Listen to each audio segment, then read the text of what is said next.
What's up guys, Luke here, and today we're jumping into a session review of myself playing Rush and Cash on GGPoker. Now if you guys like my content, then please give the video a thumbs up and subscribe to my YouTube channel if you haven't already. And without further ado guys, let's jump straight into the action. We're starting off strong guys with pocket aces in the big blind, where I have a very straightforward 3-bet against a middle position open raise. Obviously, we want to 3-bet aces. Sometimes you might argue to make a call with some of the weakest aces in your range, but this one definitely strong enough to just go ahead and 3-bet, which is what I do. And after that, my opponent makes the call. We're looking down at a flop 9-4-3 with 2 hearts, and I have a decision to make. Now, before thinking about what to do with this specific hand, I want you guys to zoom out a little bit and ask yourself, how do we play this board? How well does it interact to my preflop range, and how well does it interact to the preflop range of my opponent? And when you think about that, it's a board where neither of us will have a lot of great hands. Because we both play quite tight ranges, we're not going to have a lot of 2 pairs, we're not going to have that many sets. And therefore, the overpair advantage that we have as the 3-better will be the driving force why we can do a lot of betting. And obviously, at this low SPR, 3.5 or so, we're playing a strategy where we can do a lot of betting, including a lot of pot betting, because that way we can deny equity and also lower the SPR even further, so we're not going to play a multi-street game out of position. So when we look into the theoretical output of this board, I'm using a very similar board in PLO Trainer, 8-4-3. This is also a 3-bet pot. You will see that we're only checking in theory 28% of the time. And the remaining is being split between betting half pot and betting full pot. And the half pot bet sizing is mainly used by our very best hands, and we add in some good bluffs.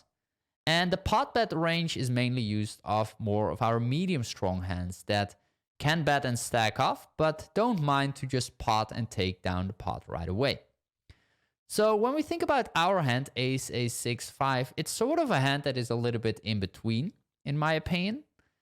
We do have that open-ended straight draw, and we have 1 heart, which allows us basically to have some playability on turns and rivers. But at the same time, there's also a lot of turns and rivers where our hand doesn't play that great. So I decided to go ahead and bet full pot in game. And in game, I was thinking, well, maybe it is actually just strong enough to go ahead for half pot. And if we look into theory and we open up this board again and we filter down for ace, ace, 6, 5, which is basically the same hand, we can see that most of the time we are supposed to bet half pot because we have decent playability, right? However, if we remove the hearts, and if we remove the backdoor flush draw, which we don't have, you will see that on the right side there's one specific combo that actually likes to pot, and that is if we don't have the ace of heart, but we have a low heart blocker. And that is exactly the combination that we were holding, ace, ace, 6, 5 with 1 low flush draw blocker. And I think the reason why we really prefer to pot this one is because even though we have that backup, we really don't mind to just pot and take it down right away. With the ace of hearts, we just have a little bit more playability on future streets, and also we have more fold equity if we bet. And this hand just needs to put more pressure on our opponent in order to create more folds. My opponent did end up coming in for a fold on the flop. Now the main point that I want to bring up with this hand example is that it's not all about your exact hand always. What you first want to do is think broader picture. Think about your overall range. How do you play? And because on this board, our overpair advantage is in favor against my opponent's overpairs, we can still do a lot of betting. And that is in PLO quite rare in a sense, right? Like overpairs, normally speaking, aren't that strong, and you often want to keep the pot small.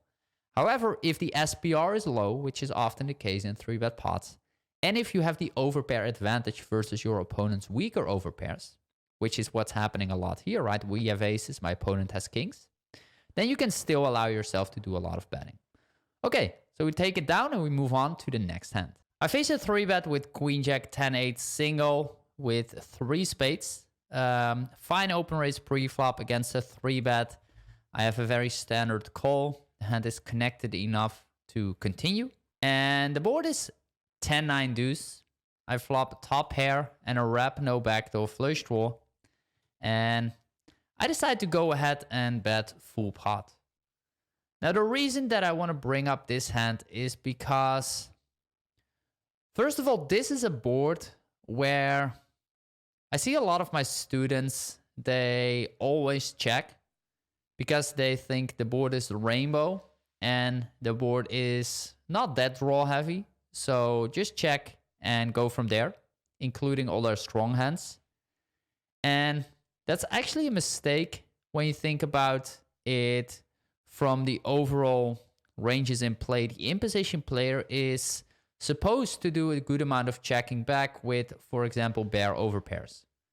Now, if your opponent does overly c-bet in position, then checking more than you should in theory, in my opinion, is a good idea.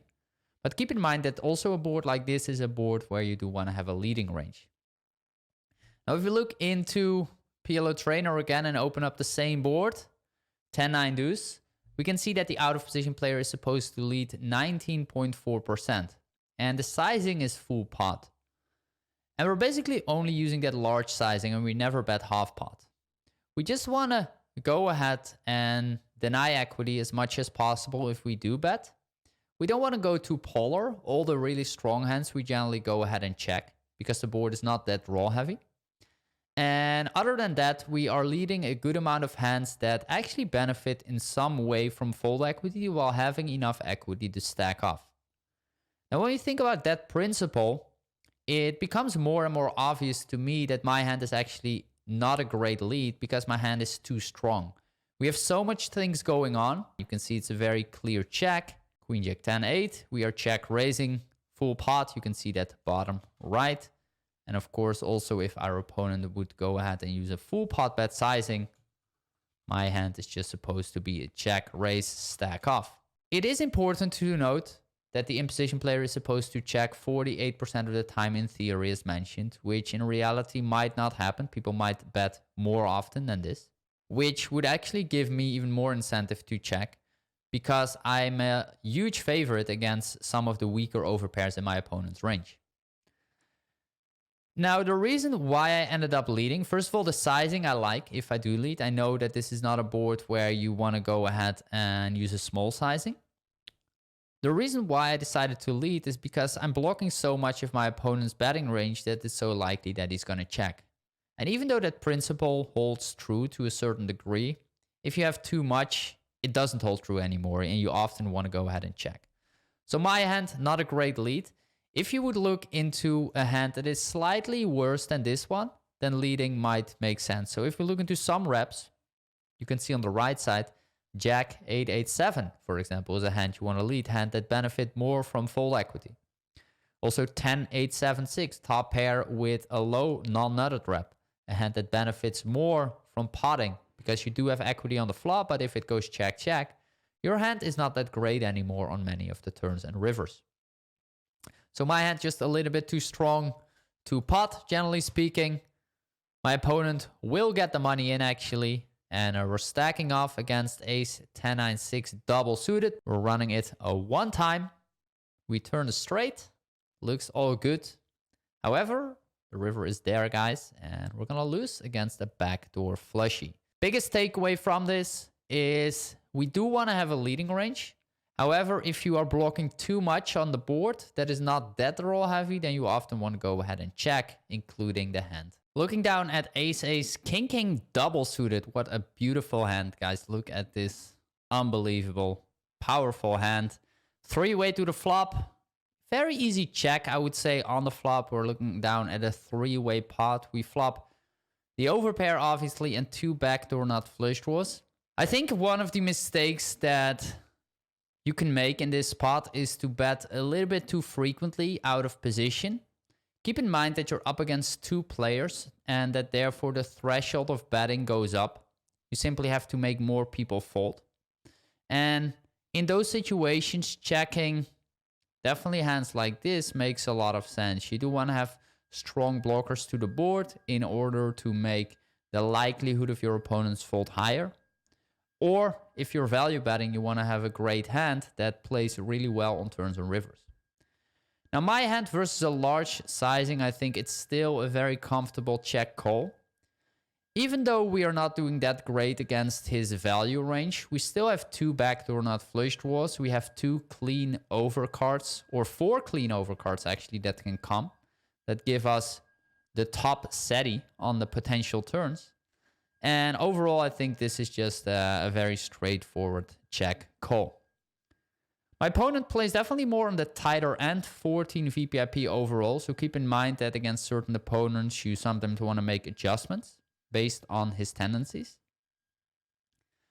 And then the beautiful turn, the king of diamond, rolls off. Now, you don't want to make the mistake, first of all, to lead out on the turn. On a blank turn, which it basically is, even though the overcard rolls off, if you are the caller of the prior street, you don't want to have a leading range. Blank turns, you just check your entire range and make sure that your checking range now has all those great hands in there as well. Because imagine if you would start leading out your kings at this point, your checking range becomes really unprotected and your opponent can double barrel you off the hand very easily because you don't have great hands in your range anymore. So make sure to check always if you have king in this situation. Now against this large sizing, obviously there's only one decision to be made. We're just going to go ahead and check raise. The board is so draw heavy that we want to get all the money in basically right now against his value part. And also if we check call and sort of trap, there are so many rivers where my hand is not the nuts anymore and where we maybe even miss out on value against my opponent's weaker mate hands, and it goes check here, there, that we just want to go ahead and check raise on the turn. So I check raise, my opponent goes into a small tank, he does make the call. Obviously he's saying he has a flush draw, maybe with a straight draw in combination. I think any 2 pair or better, he basically jams in on the turn. To be honest, I'm not sure if I like my river shove. I might even go ahead and check and give him a fraction of a chance to still get it in with like his bluffs.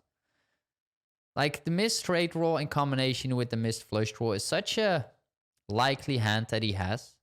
Against my check raise, like why wouldn't he just get the money in if he has 2 pair or better? There's really not much reason to call. So it's a bit weird because the stack that is left is so shallow and it's so unlikely therefore that if he pots or if he gets the money in as a bluff, then I'm going to fold. But still, I just think that in this instance, I'm going to get so many folds. I don't know. It's weird.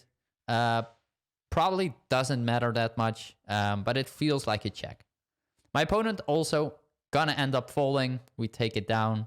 But the most interesting point from this hand is the turn, guys. Make sure not to lead king there, but always go ahead and go for that check raise. That's gonna wrap it up for today. If you enjoyed it, please give the video a thumbs up and subscribe to my channel. Over and out, guys. Hope to see you in the next one.